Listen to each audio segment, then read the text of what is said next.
صلی علی رسول اما بعد اعوذ باللہ من الشیطان الرجیم بسم اللہ الرحمن الرحیم ربنا آتنا فی الدنیا حسنہ وفی الآخرۃ حسنہ، اے اللہ ہماری دنیا کو بھی اچھا کر دے اور ہماری آخرت کو بھی بہترین بنا دے۔ انسان اپنے آپ کو منظم کر لے، اہداف طے کر لے، اپنی منزل کا تعین کر لے اور اس کے بعد منصوبہ بندی کر لے، اچھے طریقے سے منصوبہ بندی کر لے۔ منصوبہ بندی کے لیے کتابوں سے رہنمائی لے، بڑوں سے رہنمائی لے، اس فن کے ماہرین سے رہنمائی لے، اداروں سے رہنمائی لے، اور اس کے بعد mid term, long term, short term منصوبے بنائے اور پھر عزم کے ساتھ، جد و جہد کے ساتھ اس پر کوشش کرے، تو کوئی وجہ نہیں ہے کہ وہ اس میں کامیاب نہ ہو۔ اللہ تبارک و تعالیٰ نے اس دنیا کو، اس کائنات کو اس طریقے سے ڈیزائن کیا ہے کہ لیس للانسان الا ما سعی، انسان جس کے لیے محنت کرتا ہے، کوشش کرتا ہے، جد و جہد کرتا ہے، رات دن ایک کرتا ہے، وہ چیز اس سے مل کر رہتی ہے۔ ٹھیک ہے، یہاں تک بات پہنچ گئی تھی، اور آج جو ہم بات کرنے جا رہے ہیں وہ ہمارا موضوع یہ ہوگا کہ بہت سارے لوگوں کے ذہن میں بہت ساری غلط فہمیاں ہوتی ہیں۔ ان غلط فہمیوں کا ازالہ ضروری ہے۔ جب تک ان غلط فہمیوں کا ازالہ نہ ہو جائے تو انسان غلط فہمی میں رہتے ہوئے زندگی گزار دیتا ہے اور ناکامیاں اس کا مقدر بن جاتی ہیں۔ اس سے پہلے میں آپ کو ایک دو حکایات اور واقعات سنانا چاہتا ہوں۔ مشہور حکایت ہے کہ ایک جانور کسی درخت سے اپنی ڈانٹ تیز کر رہا تھا۔ لومڑی کا وہاں سے گزر ہوا، اس نے کہا کہ تمہارا کوئی دشمن نہیں ہے تو پھر تم کس لیے اپنی ڈانٹ تیز کر رہے ہو؟ اس جانور نے جواب دیا، تیری بات درست ہے، میرا کوئی دشمن نہیں ہے، لیکن چونکہ ابھی فرصت کے لمحات ہے اس لیے میں اپنے ہتھیار تیز کر رہا ہوں، کیونکہ جب دشمن سے لڑائی کا وقت آئے گا تو اتنی فرصت کہاں ملے گی، وقت بچانے کے لیے ابھی سے اپنے ہتھیار تیز کر رہا ہوں۔ لیکن حکایت در اصل حکمت بیان کرنے کے لیے ہوتی ہے۔ اس میں حکمت یہ پوشیدہ ہے کہ جو وقت انسان کو ملا ہے اس کا بھرپور فائدہ اٹھاتے ہوئے کام میں لائے، کیونکہ کیا وقت پر ہاتھ آتا نہیں، اور ہاں مشکل کاموں سے جی مت چرائیے، چیلنج کا مقابلہ کیجیے، ناممکن کو ممکن بنانے کی کوشش کیجیے۔ مشہور مقولہ آپ نے سنا ہوگا کہ ڈوبتے ہوئے سورج نے پوچھا کوئی ہے جو میری جگہ لے، تو ٹمٹماتے ہوئے دیے نے کیا کہا تھا؟ ہاں میں کوشش کروں گا۔ ہر کام میں کوشش کرنا ہمارا کام ہے۔ محنت اور کوشش کرنے والی قومیں کبھی ناکام نہیں ہوتی۔ بل گیٹس جس نے مائکروسافٹ بنایا تھا، اس کا مشہور مقولہ ہے دنیاوی اعتبار سے کامیاب افراد میں شمار ہوتا ہے۔ اس نے کہا تھا، اس کا مشہور مقولہ ہے کہ جس نے وقت کی قدر نہیں کی، وقت اس کی قدر نہیں کرے گا۔ زندگی تبدیلی مانگتی ہے اور تبدیلی کے لیے کچھ نہ کچھ کرنا پڑتا ہے۔ ساکن اور کھڑے پانیوں میں کنکر ڈال کر ہی اسے متحرک کیا جاتا ہے۔ سمجھدار لوگ وقت کا صحیح استعمال کر کے وہ کچھ کر دکھاتے ہیں جس کی کسی کو اس کی توقع نہیں ہوتی۔ تو آج سے اس حکایت کا، ان باتوں کا حاصل وصول یہ نکلا ہے کہ آپ نے اپنے آپ کو، اپنے کام کو، اپنے وقت کی تنظیم کرنی ہے، اپنے اندر جو خامیاں ہیں اس کو دور کرنا ہے۔ دیکھیں، یہ جو ہم تنظیم کی بات کرتے ہیں نا، وقت کی تنظیم کرنی ہے، یہ تنظیم سے مراد کیا ہوتا ہے؟ کل کسی نے سوال بھی پوچھا تھا تو کس وقت اٹھنا ہے، پھر کیا کرنا ہے؟ ایک مرتبہ آپ نے وقت کی تنظیم کر لی تو ساری زندگی منظم ہو جائے گی۔ کئی سالوں کے پڑے ہوئے کام مہینوں میں ہو جاتے۔ سوال یہ پیدا ہوتا ہے کہ اگر سارے کام ہو جائیں تو پھر کیا کریں گے؟ اس کا جواب یہ ہوگا کہ نئے کام تلاش کریں، کچھ نہ کچھ لازمی کریں۔ ٹھیک ہے، اب لوگوں کے پاس نہ کرنے کے لیے کچھ نہیں ہوتا، سوشل میڈیا کا استعمال کر رہے ہیں۔ کل ایک شادی کی بڑی تقریب تھی، اور وہاں پر استاد محترم شیخ الاسلام مفتی محمد تقی عثمانی صاحب دامت برکاتہم بھی موجود تھے، اور ہم اس ٹیبل پہ موجود تھے جس پر استاد محترم شیخ الاسلام صاحب موجود تھے، مفتی زبیر اشرف عثمانی صاحب موجود تھے، ڈاکٹر عمران اشرف صاحب موجود تھے، مولانا عزیز الرحمان صاحب عزیز الرحمان صاحب ناظم تعلیمات جامعہ دارالعلوم کراچی موجود تھے۔ بات یہ چل پڑی کہ سوشل میڈیا جو ہے لوگ اس کا استعمال کیوں کرتے ہیں، لوگ جو ہے نا اس کا سوشل میڈیا کا استعمال کیوں کرتے، یہ بحث چل پڑی۔ تو مولانا عزیز الرحمان صاحب کا کہنا تھا کہ سوشل میڈیا پر دینی کام کرنے سے، دوسرے کام کرنے سے کوئی فائدہ نہیں ہے، لوگ اس کو تفریح کے لیے استعمال کرتے ہیں۔ شیخ الاسلام مفتی محمد تقی عثمانی صاحب نے اس بات کی حمایت کی کہ یہ بات درست ہے کہ لوگ سوشل میڈیا کا استعمال تفریح کے لیے زیادہ تر کرتے ہیں، لیکن یہ فائدے سے خالی نہیں ہے۔ سوشل میڈیا کے ذریعے سے خیر کی باتیں سن کے، علماء کرام کی باتیں سن کے بہت سارے لوگ راہ راست پر آ رہے ہیں، بہت سارے لوگ مسلمان ہو رہے ہیں۔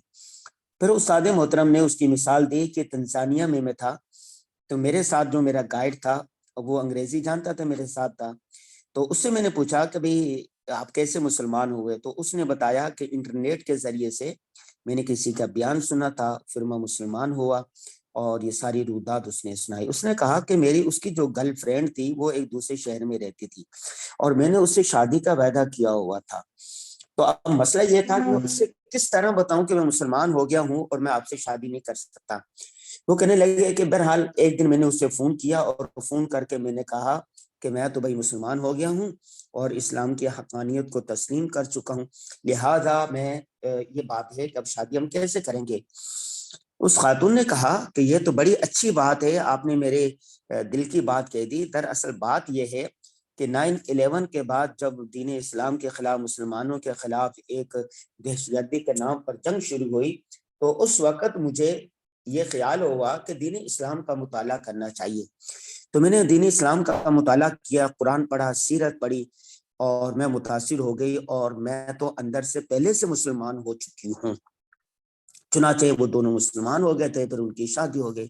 تو استاد محترم کا یہ واقعہ سنانے کا مقصد یہ تھا کہ سوشل میڈیا کا صرف تفریح کے لیے استعمال کرنا یہ درست نہیں ہے، صرف تفریح کے لیے بھی لوگ استعمال کرتے ہیں زیادہ تر، لیکن اس کے ذریعے سے لوگ مسلمان بھی ہو رہے، خیر کا کام بھی پہنچا رہے ہیں۔ اور سوشل میڈیا آج کل اتنا وہ ہو گیا ہے کہ جس طرح طیب اردگان کے پاس اپنی بات پہنچانے کے لیے ایک پلیٹ فارم ہے، شہباز شریف کے پاس ہے، دنیا کے لوگوں کے پاس ہے، اسی طرح سوشل میڈیا کے ذریعے سے آپ صحیح طریقے سے حکمت کی بات، حکمت کے انداز میں، اچھے انداز میں اپنی بات دنیا تک پہنچا سکتے ہیں۔ ٹھیک ہے، اب یہ ایک بات ہے، دیکھیں لوگوں کے ذہن میں یہ غلط فہمی ہے کہ سوشل میڈیا کا جو استعمال ہے یہ تفریح کے لیے ہے، گپ شپ کے لیے ہے، وقت گزاری کے لیے ہے، اس سے کوئی انقلاب نہیں آ سکتا، اس سے لوگوں کی زندگیاں نہیں بن سکتی، اس سے لوگوں کو کوئی بھلائی نہیں ہو سکتی، یہ غلط فہمی ہے۔ تو یہ غلط فہمی کو دور کر لینا چاہیے کہ آج کل الیکٹرانک میڈیا، پرنٹ میڈیا بھی سوشل میڈیا کا محتاج ہو چکا ہے۔ یہ پاکستان میں چیزیں آتی ہیں 30 سال 40 سال بعد، جب دنیا اس سے گزر چکی ہوتی ہے۔ میرا 2018 میں جانا ہوا تھا یورپی ممالک میں، وہاں پر سوشل میڈیا کا لوگ مثبت استعمال کرتے تھے، تعمیری کاموں میں استعمال کرتے تھے۔ لوگوں کے ذہنوں میں آج کل ایک یہ بھی غلط فہمی ہے کہ اخبار کوئی نہیں پڑھتا، کتاب کوئی نہیں پڑھتا، اور ریسرچ کے لیے سوشل میڈیا کو استعمال نہیں کیا جاتا، یہ بات غلط ہے۔ وہاں پر امریکہ، یورپ میں کتابیں جو ہے وہ لاکھوں نہیں کروڑوں کی تعداد میں، ملین کی تعداد میں شائع، 1 million 2 million 3 million. Harry Potter کا نام آپ نے سنا ہوگا، ایک ناول ایک خاتون نے لکھا تھا، اور وہ 2 ملین چھپا تھا، اور اب تک اس کی تعداد 2 کروڑ سے زیادہ ہو چکی ہے، جو اس کو وہ ہے۔ لا تحزن، زندگی سے لطف اٹھائیے، اور یہ 2-3 کتابیں ہیں، ایک ڈاکٹر حریفی نے لکھی ہے اور ایک ڈاکٹر آئز القرنی نے لکھی ہے۔ عربی میں یہ کتابیں لکھی گئی تھی، یہ 10 لاکھ کی تعداد میں شائع ہوئی ہے، 10 لاکھ کی تعداد میں۔ پاکستان میں 1000 ایک ایڈیشن 1000 کا ہوتا ہے، وہ بھی نہیں بکتا۔ وہاں پر میں گیا تو ہر آدمی اخبار پڑھتا ہے، اور اخبار جو ہوتا ہے وہ 20-30 صفحے کا ہوتا ہے، ہر آدمی اخبار پڑھتا ہے۔ ہر آدمی کے، ہر خاتون کے، ہر بچے کے، ہر عورت کے بیگ میں 3 چیزیں لازمی ہوتی ہیں: نمبر 1 کتاب، نمبر 2 لیپ ٹاپ، نمبر 3 پانی کی بوتل۔ اگر وہ تفریح کے لیے جا رہے ہیں، مثلا چیئر لفٹ میں اس نے سوار ہونا ہے، چیئر لفٹ کو آنے میں تھوڑی سی دیر ہے، وہ بیگ سے کتاب نکالتے ہیں اور پڑھنا شروع کر دیتے ہیں۔ سویڈن کے دارالحکومت اسٹاک ہوم میں جانا ہوا، وہاں کی لائبریری تھی بہت بڑی، کئی منزلہ، تو ہم نے کہا یہاں کی لائبریری کا وزٹ کرنا چاہیے۔ وہاں پر ہم گئے تو آپ یقین جانے لائبریری کھچا کھچ طلبہ اور طالبات سے بھری پڑی تھی، سیڑھیوں کے اندر بھی لوگ بیٹھ کر مطالعہ کر رہے تھے۔ اس کا مطلب کیا ہوا کہ وہاں پر جو ترقی یافتہ قومی ہیں، وہاں پر لکھنے پڑھنے کا رجحان ہے، وہ پڑھتے ہیں، وہ وقت ضائع نہیں کرتے، وہ سوشل میڈیا، اچھا وہاں پر میں گیا تو فیس بک کو، یوٹیوب کو سب سے زیادہ میں استعمال کر رہا تھا، تصویریں بنا رہا تھا، یہ بنا رہا تھا۔ میں نے ان سے پوچھا کہ بھئی آپ لوگ اتنا کیوں نہیں استعمال کریں؟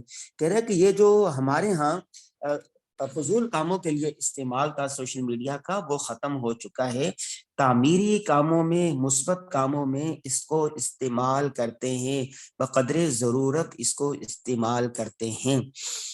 ایک دوست نے بتایا کہ ہمارے ہاں یہ جتنی خریداری ہے وہ آن لائن ہوتی ہے، اور جب یہ تہوار کے دن ہوتے ہیں، کرسمس کے دن ہوتے ہیں وغیرہ وغیرہ، چونکہ یہ سارے ممالک جو ہے نا یہ عیسائی اسٹیٹ کہلاتے ہیں، اور سرکاری مذہب ان کا جو ہوتا ہے نا وہ عیسائی ہوتا ہے، تو کہتے ہیں کہ وہاں پر چیزیں اتنی سستی ہو جاتی ہے، ہم آن لائن پھر ہمیں پتہ چلتا رہتا ہے، ویب سائٹ کے ذریعے سے ہم چیزیں خرید لیتے ہیں اور پورا سال اس کا استعمال کرتے ہیں، دوست احباب کو تحفے تحائف دیتے ہیں، جہاز کے ٹکٹ ہو، ریلوے کے ٹکٹ ہو، بینک میں کوئی چیز کرنی ہو، کوئی چیز خریدنی ہو، ساری آن لائن ہوتی ہے۔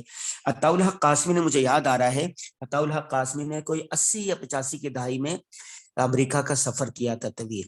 عطاء الحق قاسمی نے لکھا، ان کا سفر نامہ ہے شوق آوارگی، کہہ رہے کہ انہوں نے اپنے سفر نامے میں لکھا ہے کہ امریکہ میں تھا تو ایک دوست نے مجھے کہا کہ یہاں کی ایک بڑی یونیورسٹی ہے، ہم وہاں چلیں گے، ہم اس کا وزٹ کریں گے۔ میں نے کہا ٹھیک ہے چلتے ہیں۔ کہا کہ ہم وزٹ کرنے کے لیے گئے اور ایک چھوٹے سے کمرے میں ہم وہاں جا کے بیٹھ گئے، اور جب بیٹھے رہے اور اپنے یونیورسٹی کے بارے میں بتاتا رہا کیسا ہوتا ہے یا یہ پڑھایا جاتا ہے، تو تھوڑی دیر کے بعد میں نے کہا کہ یونیورسٹی کا وزٹ کب کریں گے؟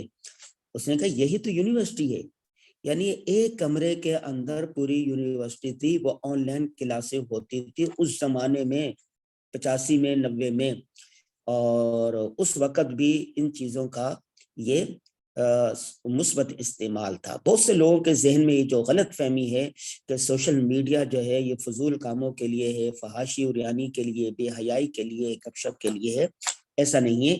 اس سے تعمیری کاموں میں بھی استعمال کیا جاتا ہے، ٹھیک ہے۔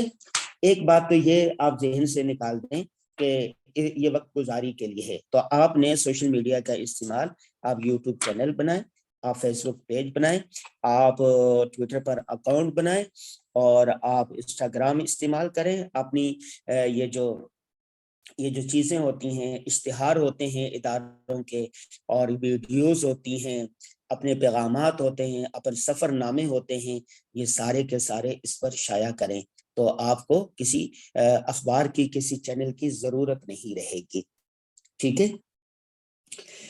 ایک بات تو یہ ہے گی۔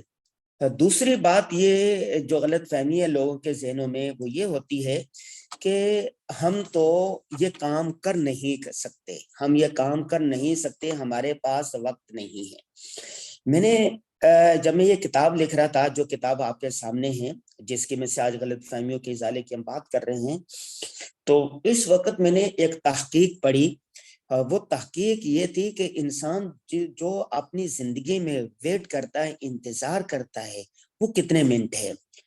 تو ایک محقق نے تحقیق کی ہے کہ اگر کوئی شخص 60 سے 65 سال تک نارمل زندگی گزارے تو اس دوران صرف انتظار میں اوسطاً 7 سال گزار دیتا ہے۔ کتنے سال؟ 7 سال گزار دیتا ہے۔ جو صرف انتظار کا وقت ہوتا ہے. آپ چیئر لفٹ پر کھڑے ہیں, چیئر لفٹ میں آنے میں وقت ہے. اب بس اسٹینڈ میں کھڑے ہیں, آنے میں وقت ہے. آپ نماز کے لیے گئے ہیں, جماعت کھڑی ہونے میں وقت ہے. آپ دکان پر گئے ہیں اور آپ کے سامنے 3-4 گاہک ہیں, انتظار ہے. آپ نادرا میں شناختی کارڈ بنانے کے لیے گئے ہیں, آپ لمبی لائن میں لگے ہوئے, آپ کے سامنے 20 لوگ ہیں. تو 20 لوگ 20 منٹ کے بعد آپ کا نمبر آئے گا. تو 20 منٹ آپ کے یہ لگ گئے. واش روم آپ نے جانا ہے, واش روم میں کوئی ہے, آپ ویٹ کر رہے ہیں. تو تقریباً اگر 60-65 سال کی زندگی کوئی شخص گزارے تو کتنا وقت انتظار میں گزار دیتا ہے؟ 7 سال. 7 سال زندگی میں 7 سال گزار دیتا ہے. ان انتظار کے وقت کو بھی کام میں لایا جا سکتا ہے. ٹھیک ہے. ایک بات تو یہ ہو گئی کہ جو انتظار کا وقت ہوتا ہے نا, کبھی 5 منٹ, کبھی 2 منٹ, کبھی 6 منٹ, کبھی 10 منٹ, یہ ان کو اگر جمع کیا جائے تو کتنا وقت لگ جاتا ہے. مجھے یاد پڑتا ہے کہ کچھ سال قبل جب ہم نے یہ ساری چیزیں نہیں سیکھی تھی, ہمارے یہ مہارتیں, یہ اسکل, یہ ٹریننگ نہیں لی تھی, تو امی کو شکوہ رہتا تھا انور مجھے فون نہیں کرتا, بیگم کو شکوہ رہتا تھا ہمیں ٹائم نہیں دیتا, بہنوں کو شکوہ رہتا تھا, سب کو مجھ سے شکوہ تھا. مہمان کو ملنے کے لیے آتا تھا, میں ملتا نہیں تھا کہ میرا ٹائم ضائع ہو جائے گا. جب ہم نے اس پر ورکشاپ لی, ٹائم لینڈر کی ورکشاپ لی اور کتابیں اس موضوع پر ہی اپنے آپ کو منظم کر لیا, یہ جو انتظار کا وقت ہے اس کو صحیح استعمال کر لیا ہم نے, تو آپ یقین جانیں یہ جو انتظار میرے گھر سے میرے دفتر تک 10 منٹ کا سفر ہے, اس 10 منٹ کے اندر چلتے ہوئے میں اپنی والدہ کو فون کرتا تھا, بہنوں کو فون کرتا تھا اور واٹس ایپ پر جواب دیتا تھا. روزانہ میں نے سوچا ہوا تھا میں گھر سے جب نماز کے لیے نکلوں گا فلاں نماز کے لیے امی کو فون کروں گا. تو امی یہ کہنے لگی کہ بھائی انور تو ہر وقت فون کرتا رہتا ہے, یہ تو کوئی کام ہی نہیں کرتا. مہمان آتے تھے ان کو وقت بھی دینے لگ گیا, بہنوں کو وقت دیتا تھا, گھر والوں کو وقت دیتا تھا. تو میرے بیگم کہتی تھی یار کہ تم کوئی کام نہیں کرتے کیا, ہر وقت تم یہیں رہتے ہو, بچوں کو وقت دینے لگ گیا. اصل بات یہ ہوتی ہے کہ اگر انسان تنظیم اوقات کر لے اور یہ جو چھوٹے چھوٹے اضافی وقت ہوتے ہیں ان کو استعمال میں لے آئے تو بہت سارا وقت بچ سکتا ہے. ایک غلط فہمی آپ نے یہ نکال دینی ہے کہ آپ کے پاس وقت نہیں ہے, آپ کے پاس بہت ٹائم ہے. یہ جو انتظار کا وقت ہے اس کو استعمال میں لائیں, پڑھنے میں لگائیں, فون کرنے میں لگائیں, سوچنے میں لگائیں, اپنی کھڑے کھڑے آپ ایکسرسائز کر سکتے ہیں, کھڑے کھڑے فون کر سکتے ہیں, کھڑے کھڑے جواب دے سکتے ہیں, کھڑے کھڑے آپ لکھ سکتے ہیں, کتاب کا مطالعہ کر سکتے ہیں, بہت سارے کام ہو سکتے ہیں. اسی طرح ایک تحقیق میں نے یہ پڑھی کہ اگر کوئی نارمل انسان اگر کوئی نارمل انسان جو ہے نا, کوئی بھی نارمل انسان 27.5 سال سوتا ہے, اگر وہ یعنی 70 سال زندگی گزارے تو اس میں سے 27 سال وہ سو کر گزار دیتا ہے. 70 سال اگر کسی کی زندگی ہے, مرد ہو یا عورت ہو, یہ جو سونے کا وقت ہوتا ہے جس میں سوتا رہتا ہے وہ 27 سال بنتے ہیں. آپ یہ یقین کریں نا, بچپن سے لیں, اگر ایک بچہ پیدا ہوا ہے اور 70 سال اس کی عمر ہونی ہے, شروع میں 3 سال 4 سال وہ کتنا سوتا ہے, پھر بچہ ہو جاتا ہے وہ رات کو 8 گھنٹے روزانہ سوتا ہے, قیلولہ بھی کرتا ہے, اور اس کے علاوہ رات کو بھی سوتا ہے. تو یہ اس سارے اوقات کو ایک تحقیق آئی ہے کہ اگر انسان 70 سال نارمل زندگی گزارے تو وہ 27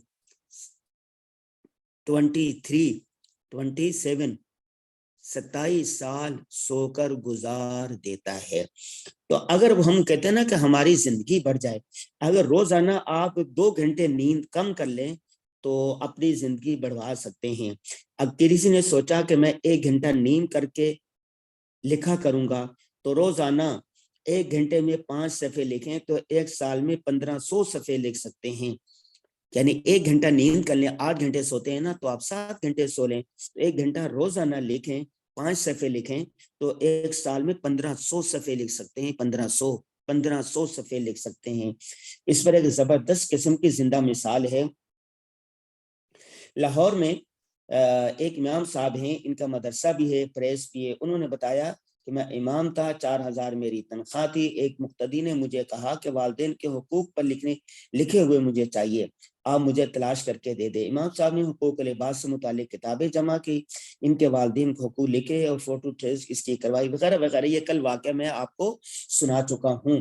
تو حاصل یہ ہوا کہ روزانہ اس نے 1 گھنٹہ لکھنے کے لیے مختص کر دیا، اور کئی کتابوں کے وہ مصنف بن گئے، اپنی علم اس نے بڑھا لیا۔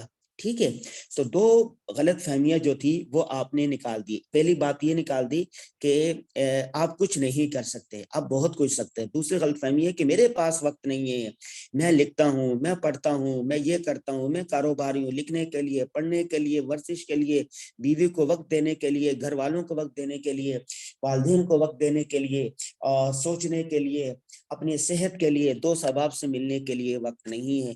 وقت بہت ہے آپ کے پاس، آپ نے تھوڑی سی تنظیم کرنی ہے۔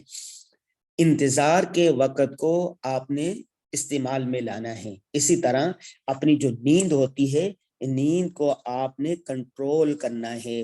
سوشل میڈیا کا آپ نے مثبت استعمال کرنا ہے۔ ایک اور غلط فہمی یہ ہے کہ بہت سارے لوگ جو ہے نا وہ حوصلہ شکنی کرتے ہیں۔ ہر آدمی کی یہ خواہش ہوتی ہے کہ میری حوصلہ افزائی کی جائے، میں جو چھوٹا موٹا کام کروں اس پر میری حوصلہ افزائی کی جائے، مجھے سراہا جائے۔ لیکن آپ جانتے ہیں کہ اس دنیا میں کانٹے زیادہ ہیں اور پھول کم ہیں۔ حوصلہ افزائی کرنے والے کم ہیں اور حوصلہ شکنی کرنے والے بہت زیادہ ہیں، اور حوصلہ شکنی سے انسان کے عزم ٹوٹ جاتا ہے، اس کو حوصلہ نہیں پاتا۔ ایک کتاب کسی انگریز نے لکھی ہے، کتاب انگریزی میں ہے، اس کا ترجمہ کیا ہے لاہور سے آسن بٹ صاحب نے۔ کتاب کا نام ہے شاباش، شاباش تم بہت کچھ کر سکتے ہو، شاباش تم جیت سکتے ہو، شاباش تم یہ کر سکتے ہو۔ اس نے لکھا ہے کہ اگر صرف حوصلہ افزائی کی جائے نا، کاموں کی حوصلہ افزائی کرنے سے انسان ناکامی سے کامیابی کی طرف آ جاتا ہے۔ مجھے ایک واقعہ، تاریخی واقعہ یاد آ رہا ہے، وہ یہ ہے کہ ایڈیسن کے بارے میں آپ جانتے ہیں کہ تھامس ایڈیسن نے بہت ساری ایجادات کی تھی، اور اس نے یہ بلب بھی اسی کا ایجاد کیا ہوا ہے غالباً۔ وہ کہتے ہیں کہ وہ اسکول پڑھنے جاتا تھا، جب اسکول پڑھنے جاتا تھا تو وہ بچہ کھیلتا رہتا تھا، پڑھتا نہیں تھا، بہت زیادہ ذہین تھا، اور ساری باتیں یہ تھی۔ تو اسکول والوں نے اس کو، یعنی جو بھی مکتب تھا اس وقت، اس کو اسکول سے نکال دیا۔ ٹھیک ہے، اور اسکول سے نکال دیا، اور نکالنے کے بعد پرچی لکھ کے دی اس کو، بچے کو، کہ اپنی ماں کو جا کے دے دینا، اس کا باپ نہیں تھا، ماں نے پالا تھا، تو جا کے اس کو دے دینا کہ یہ، اس پرچی میں لکھا ہوا تھا کہ یہ بچہ اتنا ناکام ہے، اتنا کند ذہن ہے کہ یہ بچہ جو ہے نا ہمارے یہاں نہیں پڑھ سکتا، اس کو کسی کام میں لگا دیں۔ تھامس ایڈیسن وہ پرچی لا کے ماں کو دے دی، اور ماں سے پوچھا کہ ماں اس میں کیا لکھا ہے؟ ماں نے کہا بیٹا اس میں یہ لکھا ہوا ہے کہ آپ کا بچہ اتنا ذہین ہے، اتنا ذہین ہے، اتنا ذہین ہے، اتنا لائق فائق ہے کہ ہمارا اسکول، ہمارے اساتذہ آپ کے بچے کو تعلیم نہیں دے سکتے، کسی اچھے اسکول میں اس میں داخل کرو۔ ٹھیک ہے، بچے کی بڑی حوصلہ افزائی ہو کہ اچھا میں اتنا ذہین ہوں، میں اتنا کچھ کر سکتا ہوں۔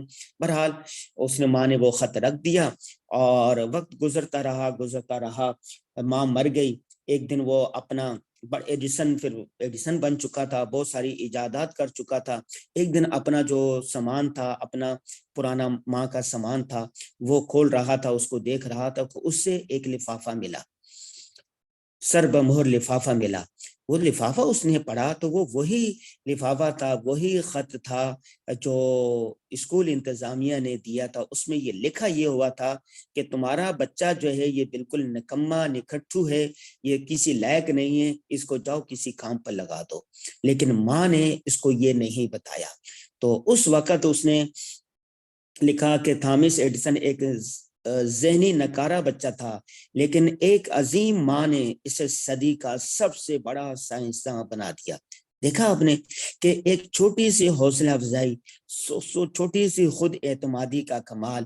تو خود اعتمادی ہونی چاہیے اور حوصلہ افزائی، مجموعی طور پر انسان کی زندگی پر خوشگوار اثرات ڈالتی ہے کہ آپ استاد ہیں، آپ طالب علم ہیں، آپ بھائی ہیں، آپ بہن ہیں، آپ شوہر ہیں، آپ بیوی ہیں، آج سے آپ نے کسی کی حوصلہ شکنی نہیں کرنی، ہر ایک کی حوصلہ افزائی کرنی ہے۔ اور میں آپ کو کہوں گا کہ جو بھی میرا لیکچر سن رہے ہیں کہ اس نے یہ لازمی کتاب پڑھنی ہے، شاباش تم بہت کچھ کر سکتے ہو، شاباش تم جیت سکتے ہو۔ میں کوشش کروں گا اس کا ٹائٹل یہاں پر شیئر کر دوں۔ لاہور سے یہ کتاب شائع ہوئی ہے، PDF میں بھی مل سکتی ہے یہ کتاب۔ تو یہ کتاب آپ سب نے پڑھنی ہے، اس سے آپ کو ایک حوصلہ ملے گا کہ یہ بات اپنے ذہن سے نکال دیں کہ آپ کچھ نہیں کر سکتے، آپ بہت کچھ کر سکتے ہیں۔ اور یہ بات بھی ذہن سے نکال دیں، اس غلط فہمی کا ازالہ بھی ضروری ہے کہ لوگ آپ کی حوصلہ افزائی کریں گے، ہرگز نہیں کریں گے، آپ کی حوصلہ شکنی کریں گے۔ احمد ندیم قاسمی پاکستان کے بڑے ادیب گزرے ہیں اور جرنلزم پڑھاتے تھے۔ انہوں نے اپنے صحافت کے طلبہ کو، اسٹوڈنٹ کو لیکچر دیا اور پڑھانے کے بعد جب آخری سال تھا تو اپنے طلبہ اور طالبات کو مخاطب ہو کے کہا، میرے بچوں اور بچیوں ایک بات ذہن سے کھل لو، یہ دنیا بڑی ظالم ہے، آپ کو کوئی آگے نہیں بڑھنے دے گا، اگر آپ بڑھنے کی کوشش کریں گے تو پیچھے سے قمیض کھینچیں گے، پیچھے سے پتھر ماریں گے، پیچھے سے مکہ ماریں گے اور آپ کی نگارشات میں طرح طرح کے کیڑے نکالیں گے۔ لیکن یاد رکھنا، آپ نے ہمت اور حوصلہ نہیں ہارنا، آپ نے ان کی شکستہ باتیں، ان کی دل دکھانے والی باتوں کو دل پر نہیں لینا، آپ نے محنت، عظمت، خود اعتمادی کے ساتھ اور آگے بڑھنا ہے، آگے بڑھتے جانا یہاں تک کہ آپ نے اپنے آپ کو منوا لینا ہے۔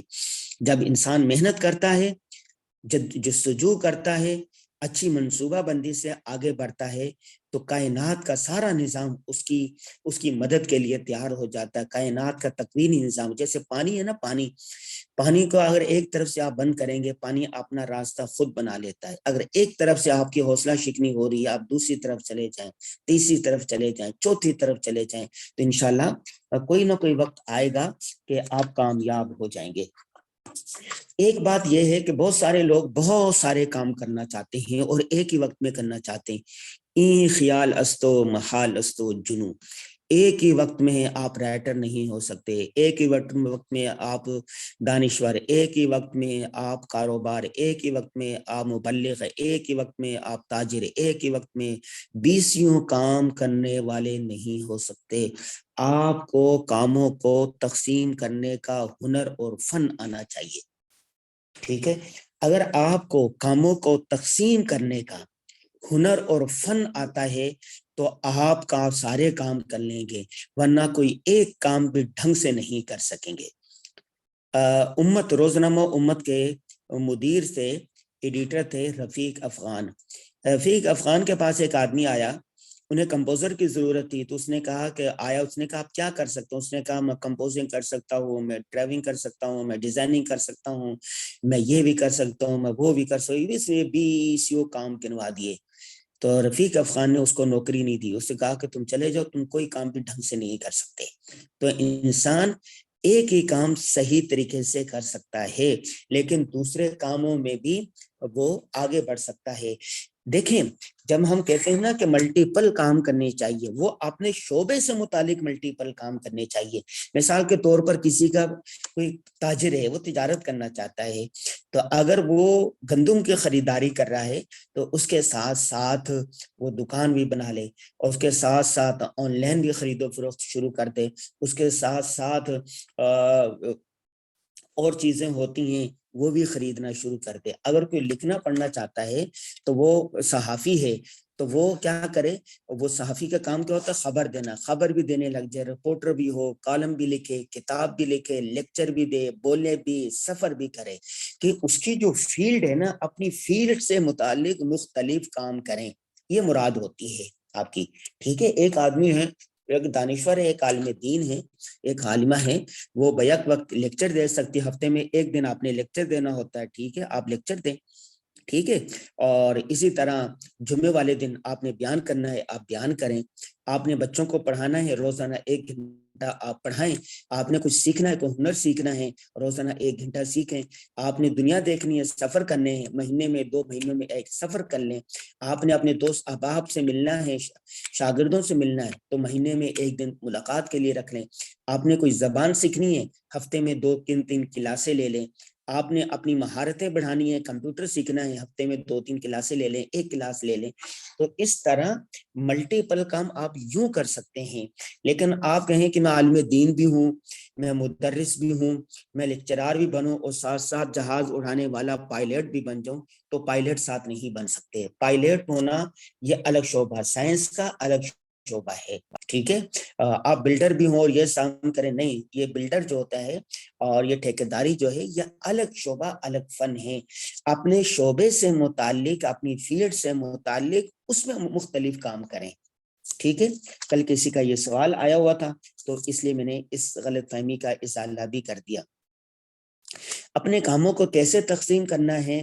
سب سے پہلے تو یہ دیکھیں کہ آپ کی زندگی میں اہم کام کون ہیں، اہم کام کون سے ہوتے ہیں. اہم کام کون سے ہوتے ہیں؟ ٹھیک ہے، اہم کام کی تعریف کیا ہے؟ ان کا خلاصہ یوں نکل سکتا ہے، ترجیحات میں سب سے جو برتر کام ہے وہ آپ کا ہے، وہ اہم کام ہے. سب سے زیادہ توجہ طلب کام ہے، وہ اہم ہے. لازمی ضروری کام اہم کام ہے. ایک کام جسے سنجیدگی سے وقت کے تعین کے بغیر کیا جا سکتا ہو، اہم کام ہے. روشن ترین کام، ہر وہ کام جو انتہائی مؤثر ہو. ہر آدمی کے نزدیک اہم الگ ہوگا. مثال کے کتنا اہم کام کون سا ہوتا ہے؟ اہم کام آپ کے نزدیک اہم کام کوئی اور ہے، میرے نزدیک اہم کام کوئی اور ہے، عبداللہ کے نزدیک اہم کام کوئی اور ہے، مشرف کے نزدیک اہم کام کوئی اور ہے، اور یہ جو ہے کیا نام ہے، یہ زرداری کے نزدیک اہم کام کوئی اور ہوگا، مفتی تقی عثمانی صاحب کے نزدیک اہم کام کوئی اور ہوگا. اہم کام ہر شخص کے لحاظ سے، موقع میں حل کے لحاظ سے بدل جائے گا. مثال کے طور پر یہ جو ٹائم اس وقت 2:30 ہو رہے ہیں، میرے نزدیک اہم ترین کام یہ ہے کہ میں نے لیکچر دینا ہے. ٹھیک ہے، آپ کے نزدیک اہم ترین ہو سکتا ہے، آپ میں سے کوئی ایسا ہو کہ اس کے نزدیک اہم ترین کام یہ ہو ڈاکٹر کے پاس جانا. ہو سکتا ہے کوئی ایسا ہو اس کے نزدیک اس وقت اہم ترین کام کیلولہ کرنا ہو. کوئی اور ہو سکتا ہے اس کے نزدیک اہم ترین کام اس وقت جو ہے نا وہ ورزش کرنا. ہر آدمی کا اہم الگ ہے. تو جو اہم کام ہوتے ہیں نا، اہم کاموں کو کرنے کی سب سے پہلے کوشش کریں، اور اس کے بعد اہم فالاہم، جو اس کے بعد دوسرے نمبر کے، تیسرے نمبر کے، چوتھے نمبر کے جو فضول قسم کے کام ہوتے ہیں ان کو چھوڑ دیں. ہر شخص اگر اپنی زندگی کا جائزہ لے، اپنے آپ کو دیکھے، تو بہت سارے کام ایسے ہوتے ہیں جو اہم نہیں ہوتے. انسان نے اپنے آپ کو اہم بنا رکھا ہوتا ہے.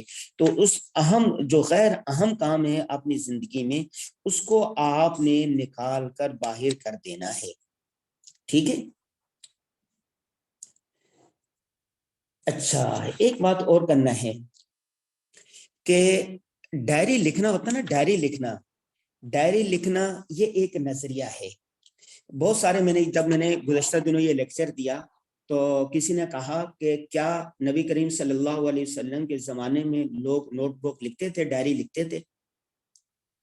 ہاں، نہیں رکھتے تھے. اس کی وجہ یہ تھی کہ عربی معاشرے میں، عربوں کے معاشرے میں لسانی طور پر کافی تربیت یافتہ تھے لوگوں کی یادداشت کافی قوی ہوتی تھی، جو ان کی معلومات کا ذخیرہ فوراً یاد کر لیتی تھی. کثرت سے قصے پائے جاتے ہیں کہ کیسے عرب سینکڑوں اشعار یاد کر لیتے، جن کو آنن فانن ایک ہی دفعہ یاد کر لیتے تھے، سنا دیتے. بچہ ہزاروں اشعار فوراً کہہ دیتا تھا. ٹھیک ہے، تو اس وقت یہ رواج نہیں تھا، لیکن اس وقت حافظے بڑے تیز ہوتے تھے. آج کل حافظے تیز نہیں ہیں، کمزور ہے زمانے کے ساتھ ساتھ. تو اس لیے لیکن آج کے دور میں جو ترقی یافتہ ممالک ہیں، جو کامیاب لوگ ہیں، جو بڑے لوگ ہیں، جو کچھ کرنے والے ہیں، وہ ڈائری لکھتے ہیں. ہمارے اکابر کو دیکھ کے تمام اکابر روز نامچہ لکھا کرتے تھے. روز نامچہ یہ ڈائری ہی ہے. روز نامچہ جو آپ نے ڈائری لکھ لی تو اس میں سے آپ مضمون بھی بنا سکتے ہیں، اس میں سے اہم باتوں کو الگ بھی کر سکتے ہیں، اس کو دیکھ کر اپنی آپ بیتی بھی لکھ سکتے ہیں، سوانح حیات بھی لکھ سکتے ہیں. تو ڈائری لکھنا ایک نظریہ ہے. تو ڈائری لکھنے سے آپ کو آسانی یہ ہوگی کہ انسان کا جو دماغ ہے اللہ تبارک و تعالیٰ نے اس کو محدود بنایا، لا محدود نہیں ہے. غیر ضروری چیزوں کو اپنے دماغ میں نہ رکھیں، جو ضروری چیزیں ہوتی ہیں دماغ میں اس کو فٹ کریں. ابھی آپ نے آلو لانے ہیں، ٹماٹر لانے ہیں، یہ چیزیں لانی ہیں، اس کو دماغ میں یاد کرنے کی کیا ضرورت ہے کہ 2 کلو آلو، 2 کلو ٹماٹر، 2 کلو چاول، 1 کلو بھنڈی. ایک کاغذ پہ لکھ لیں، ڈائری میں لکھ لیں، بازار گئے ڈائری دیکھ کر وہ ساری چیزیں لے آئیں. تو جو چیزیں اچھی ہے، جو آپ کو ہر وقت کام آتی ہے، احادیث یاد کریں، قرآن کی آیات یاد کریں، واقعات یاد کریں، اور ایسی باتیں یاد کریں جو زندگی میں جو آپ کے شعبے سے متعلق ضروری ہیں. ٹھیک ہے. تو چھوٹی بڑی ڈائری آپ نے رکھی ہے. 3 قسم کی ڈائریاں ہونی چاہیے. ایک قسم کی ڈائری وہ ہو جو آپ کی ہر وقت جیب میں ہو. جب بھی کوئی اہم بات ہو، کوئی اہم نقطہ ہو، کوئی سیکھنے کی بات ہو، کہتے ہیں نا گمشدہ چیز مومن کی متاع ہے، جہاں سے ملے اس کو لے لے. دیوار پر لکھی ہوئی اچھی بات ہے تو اس سے بھی لے لیں. ایک ڈائری تو جیب میں ہونی چاہیے. دوسری ڈائری آپ کے پاس آپ کے دفتر میں ہونی چاہیے، آپ کے گھر میں ہونی چاہیے، اور جہاں اگر طالب علم ہے تو اس کے بیگ میں ہونی چاہیے. تیسری جو ڈائری ہے وہ فائنل ڈائری ہونی چاہیے، جس میں آپ کی وصیتیں لکھی ہوئی ہونی چاہیے، آپ کی نصیحتیں لکھی ہونی چاہیے، آپ کی ہدایات لکھی ہونی چاہیے، اپنے کاموں کے منصوبے ہونے چاہیے. وہ اہم باتیں آپ اس میں لکھتے جائیں. آپ نے قرض کا حساب لینا ہے، دینا ہے، وہ سارا لکھا ہونا چاہیے. ٹھیک ہے. تو قرآن میں بھی ہے نا، اذا تداینتم بدین فلیکتبوہ، جب تم کوئی لین کا کاروبار، لین دین کا کرو، کام کرو، تو اس کو لکھ لیا کرو. لکھا ہوا انسان کو یاد رہتا ہے، ورنہ دوسری چیزیں بھول جاتی ہیں. اس میں لڑائی جھگڑے ہوتے ہیں. ٹھیک ہے. تو آپ نے اپنے دماغ پر، یادداشت پر آپ نے بھروسہ نہیں کرنا، بلکہ آپ نے کیا کرنا ہے، آپ نے ڈائری لکھنے کے فلسفے کو اپنانا ہے. ورنہ آپ بھول جائیں گے اور ہمیشہ دیر کرتے رہیں گے. کسی کو فون کرنا تھا، وعدہ کیا تھا، آپ نے فون نہیں کیا، آپ کہہ دیں گے او ہو بھول گیا. کسی سے ملنا تھا، وقت پر نہیں پہنچے اور دیر ہونے کا بہانہ کریں گے. کبھی دیر نہ ہونے کا فن یہی ہے کہ آپ ڈائری لکھیں. منیر نیازی کے اشعار مجھے یاد آ رہے ہیں. انہوں نے کیا خوب کہا تھا، ہمیشہ دیر کر دیتا ہوں میں، ہر کام کرنے میں، ضروری بات کہنی ہو، کوئی وعدہ نبھانا ہو، اس سے آواز دینی ہو، اس سے واپس بلانا ہو، ہمیشہ دیر کر دیتا ہوں میں. مدد کرنی ہو اس کی، یار کی ڈھارس بدھانا ہو، بہت دیرینہ رستوں پر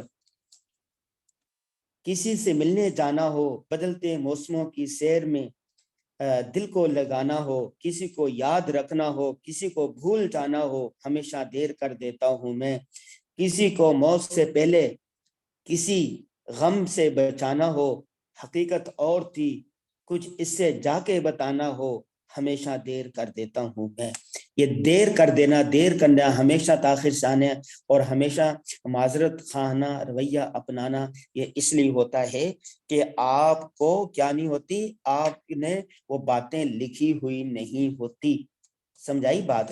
تو آپ نے اپنی باتیں لکھنی ہے. مجھے یاد آ رہی ہے مثال حکیم سعید کی. حکیم سعید دیکھیں، انہوں نے مختصر سی زندگی پائی، لیکن بیک وقت حکیم سعید حافظ قرآن تھے، روزے رکھتے تھے، تہجد کبھی قضا نہیں ہوتی تھی، اور کاروبار کرتے تھے. ہمدرد ادارہ بنایا ہوا تھا، جامعہ دارالعلوم کراچی کے خزانچی تھے، اور اسی طرح روزانہ ورزش کرتے تھے. کراچی کے گورنر رہے، 20 کتابیں لکھی، روزانہ وہ لکھتے تھے، اور حکمت کرتے تھے. ہزاروں نسخے وہ لکھ کر دیے تھے انہوں نے. ڈائری روزانہ لکھا کرتے تھے، معمولات روزانہ ان کے ایسے ہوتے تھے لکھتے تھے. ایک دن کی ڈائری کم از کم 4 صفحات پر مشتمل ہوتی تھی ان کی. اور سفر کرتے تھے، قرآن کی تلاوت 2-3 پارے کرتے تھے، مختلف چیزیں. اتنے ایک آدمی تھا لیکن اتنی چیزیں کرتے تھے وہ. اور بچوں کے حکیم سعید کے نام سے ایک رسالہ ہے، نکلا ہے. ایک کتابچہ بھی ہے، تو اس میں انہوں نے ساری باتیں لکھی گئی کہ حکیم سعید نے مختصر سے زندگی کے اندر 24 گھنٹوں کے اندر کتنے کام کرتے تھے، اچھا وقت پر پہنچتے تھے، کوئی شادی میں بلاتا تھا، کوئی دعوت میں بلاتا تھا تو ضرور جاتے تھے، اور وقت پر جو وقت ہوتا تھا اس وقت وہاں پہنچ جاتے تھے، ان کی ہاں تاخیر نہیں ہوتی تھی، ہیلے بہانے نہیں ہوتے تھے۔ سمجھائی بات؟ اچھا ایک بات یہ بھی ہے کہ ڈائری لکھیں اور آپ اپنے آپ کو منظم کریں۔ سیلف مینجمنٹ ایک ہوتا ہے ٹائم مینجمنٹ، ایک ہوتی ہے سیلف مینجمنٹ۔ ٹائم مینجمنٹ ہوتی ہے کہ ٹائم آپ نے مقرر کر لیا، سیلف مینجمنٹ ہوتی ہے کہ اپنے آپ کو آپ نے منظم کرنا ہے۔ اگر آپ کا ادارہ منظم ہے، آپ کے گھر والے منظم ہیں، آپ کے بچے منظم ہیں، آپ کے دوست احباب منظم ہیں، آپ خود منظم نہیں ہیں، تو ان سب کا فائدہ آپ کو نہیں ہوگا۔ آپ نے اپنے آپ کو منظم کرنا ہے، اپنے آپ کو بہتر کرنا ہے۔ کوئی ٹائم پر آئے یا نہ آئے، آپ نے وقت پر پہنچنا ہے۔ کوئی جھوٹ بولے یا نہ بولے، آپ نے سچ بولنا ہے۔ کوئی کام کرے یا نہ کرے، آپ نے کام کرنا ہے۔ کوئی لکھے یا نہ لکھے، آپ نے لکھنا ہے۔ آپ نے اپنے آپ کو بہتر کرنا ہے، دوسرے کی باتوں میں نہیں آنا۔ ٹھیک ہے، آپ سے آپ کے بارے میں پوچھ ہوگی، دوسروں کے بارے میں پوچھ نہیں ہوگی۔ اس بات کو آپ نے خیال رکھنا ہے۔ ٹھیک ہے بھائی، ایک بات تو یہ کرنی ہے کہ دنیا جیسے کہتی رہے، جیسے کرتی رہے، آپ کو اس کی فکر نہیں ہونی چاہیے۔ آپ نے یہ کہنا ہے کہ مجھے اپنے آپ کو بہتر کرنا ہے۔ ایک بات میں آپ کو بتا دوں، ایک واقعہ، ایک کہانی ہے یہ کہ انسان بہت مرتبہ انسان نا یہ سوچتا ہے کہ یہ کام میں نہیں کر سکتا۔ یہ بات درست ہوتی ہے، اس لیے کہ من آنم کے من دانم، میں وہ ہوں جو میں کر سکتا ہوں۔ بہت سارے انسان دوسروں سے مشورہ کرتے ہیں، اساتذہ سے، اپنے رشتہ داروں سے، دوست احباب سے، کہ میں کیا کروں۔ میرے پاس آتے ہیں بہت سارے شاگرد، آتے ہیں طلبہ ہیں، طالبات ہیں، کنسلٹنسی چاہتے ہیں، مشورہ کرتے ہیں، وہ ہمیں کہتے ہیں کہ آپ بتائیں کہ ہم کیا کریں۔ میں اسے کہتا ہوں کہ دیکھو، میں آپ کی زندگی سے واقف نہیں، آپ کے خاندانی پس منظر سے واقف نہیں، آپ کے صلاحیتوں سے واقف نہیں۔ آپ پوری اپنی روداد لکھیں، آپ کی تعلیم کیا ہے، خاندانی حالات کیا ہیں، اور ساری چیزیں کیا ہیں، اور آپ خود بتائیں کہ آپ کیا کر سکتے ہیں۔ اوکے، میرے پاس دفتر میں ایک لڑکا آیا، اس نے کہا کہ مجھے نوکری چاہیے۔ میں نے اس سے پوچھا کہ آپ کیا کر سکتے ہیں؟ اس نے کہا میں سارے کام کر سکتا ہوں، جس کام میں بھی آپ لگائیں میں اس کو کر لوں گا۔ میں نے اس سے کہا کہ ہمارے پاس جو ہے نا یہاں پر خادم کی ضرورت ہے، جس کا کام صفائی کرنا ہے اور چائے لانا ہے۔ تو اس نے کہا کہ یہ کام تو میں نہیں کر سکتا، میں عالم ہوں، میں گریجویٹ ہوں۔ تو میں نے کہا ٹھیک ہے، یہ کام نہ کریں، آپ نے خود ہی تو کہا تھا کہ میں سارے کام کر سکتا ہوں، مجھے کوئی بھی نوکری ملے۔ تو یہ بھی ایک پیشہ ہے، اس میں کیا ہے، دوسروں کی خدمت کریں گے آپ اور کام کریں گے، تو اس میں کام چھوٹا کوئی نہیں ہوتا۔ آپ بے روزگار ہیں، آپ کو روزگار مل جائے گا۔ اس نے کہا نہیں، میری شان کے خلاف۔ چلے، میں نے اس سے کہا کہ ہمارے ہاں کمپوزنگ کی جگہ خالی ہے، آپ کمپوزر لگ جائیں۔ اس نے کہا نہیں، یہ بھی میں کام نہیں کر سکتا، مجھے کمپوزنگ نہیں آتی۔ میں نے اس سے کہا کہ اچھا ہمارے استقبالیہ میں جگہ ہے، آپ استقبالیہ پہ بیٹھ جائیں۔ اس نے کہا نہیں، پورا دن میں بیٹھا رہوں گا، میں کیا کروں گا، مجھے یہ بھی نہیں۔ میں نے اس سے کہا الو کے پٹھے کہ نکمے نکھٹو، جب میں آپ کو کہہ رہا ہوں کہ آپ کیا کر سکتے ہیں مجھے بتائیں، آپ کہہ رہے ہیں کہ میں سارے کام کرتا ہوں، جس کام میں بھی لگاؤں۔ آپ کو میں نے 3 کام بتا دیے ہیں، آپ تینوں پہ نہ کہہ رہے ہیں کہ یہاں سے دفع ہو جاؤ، چلے جاؤ اور لکھ کر لاؤ کہ میں کیا کیا کام کر سکتا ہوں اور کیا کیا نہیں کر سکتا۔ ٹھیک ہے، تو بہت سارے لوگ یہ دوسروں کو کہتے ہیں کہ ہمارے لیے جگہ بنائے، کہ بھائی انسان وہ ہوتا ہے، انسان کو خود کو پتا ہوتا ہے۔ مجھے کوئی کہے کہ بھائی آپ نے جہاز اڑانا ہے، میں جہاز نہیں اڑا سکتا۔ مجھے اگر کوئی کہے کہ آپ نے ڈمپر چلانا ہے، میں ڈمپر نہیں چلا سکتا۔ مجھے اگر کوئی وہ کہہ دے کہ آپ نے آپریشن کرنا ہے کسی بچے کی ٹانگ کا، میں آپریشن نہیں کر سکتا۔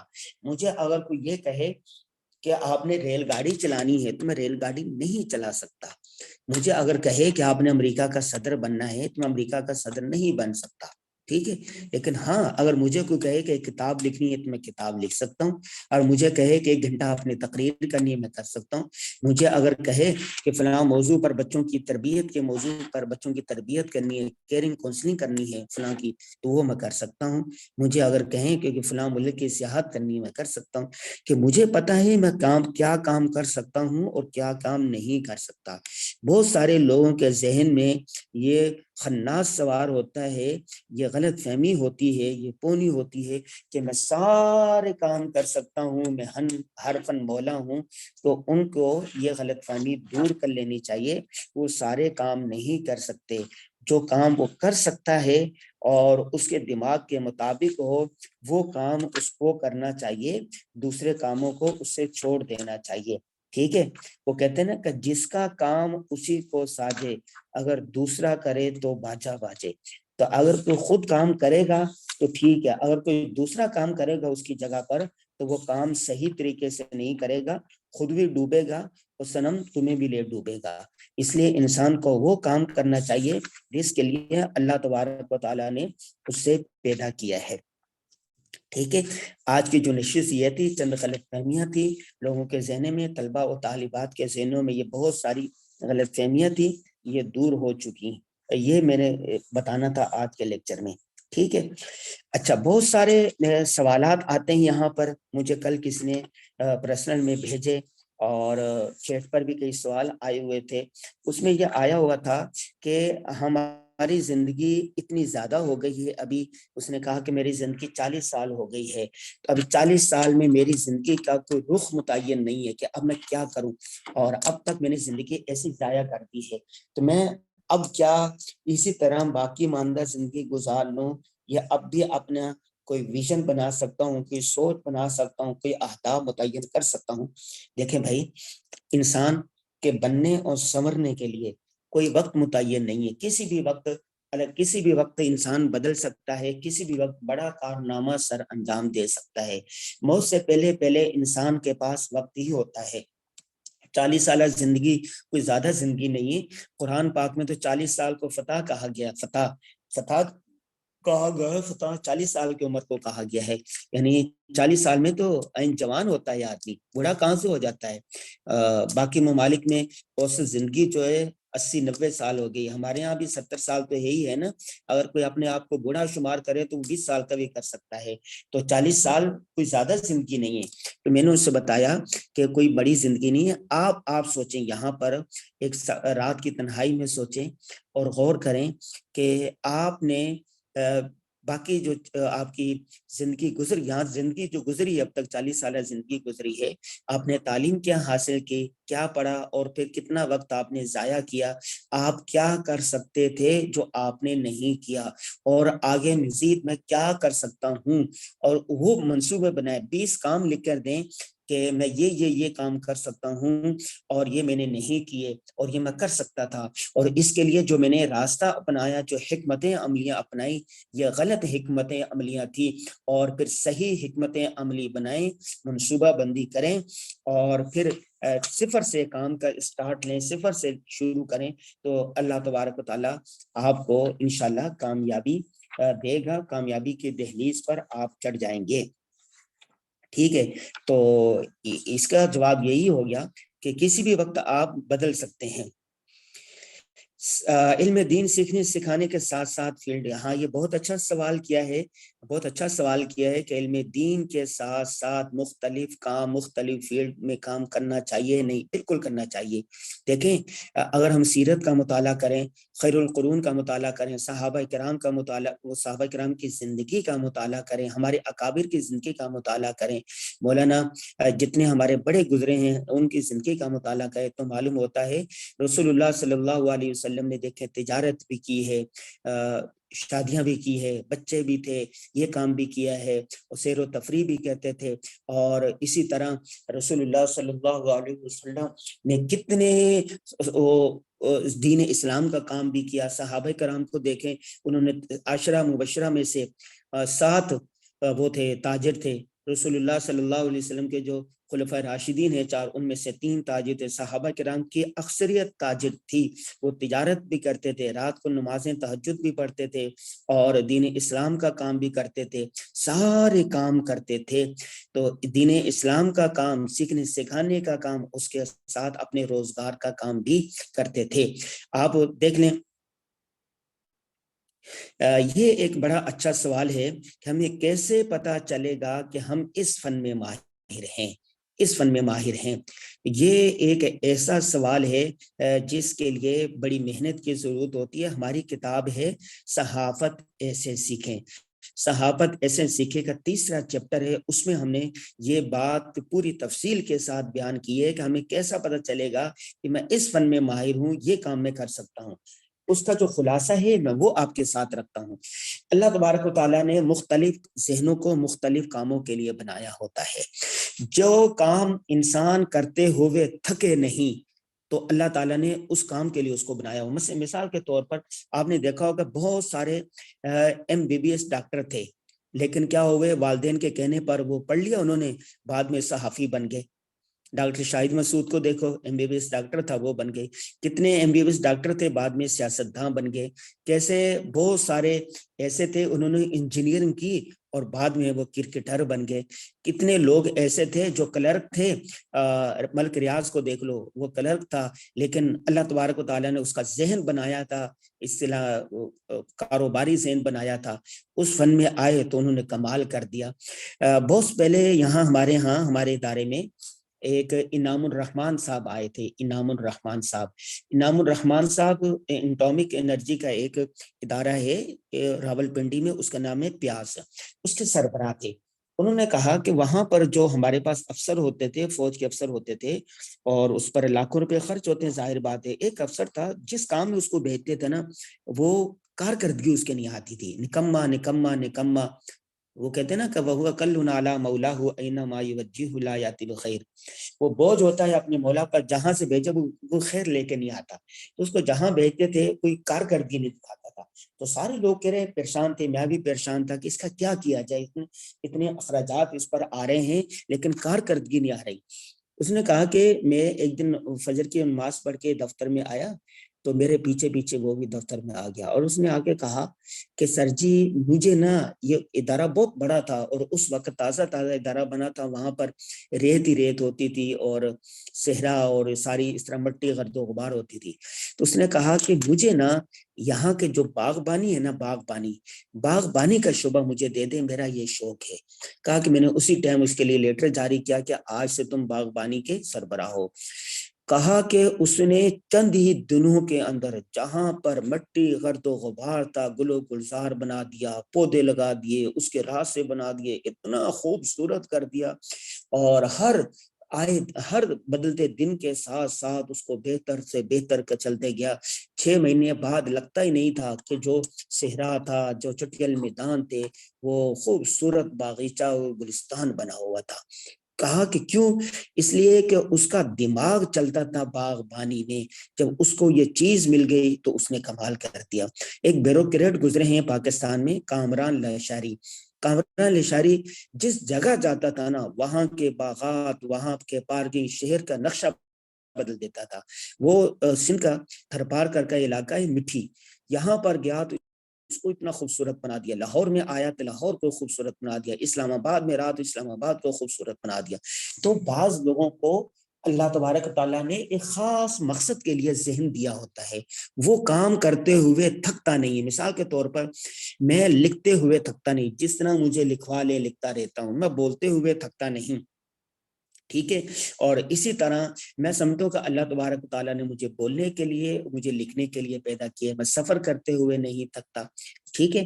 لیکن اگر مجھے کوئی اور کام کر دیا جائے، مجھے ڈرائیورنگ کا کہہ دیا جائے، تو مجھے بچوں کے ساتھ، فیملی کے ساتھ جانا ہوتا ہے، تو میں تھوڑی دور بھی جاتا ہوں، میں تھک جاتا ہوں، میں کہتا ہوں کہ یار تم ڈرائیور کے ساتھ چل دو، مجھے اس چیز سے وہ ہے۔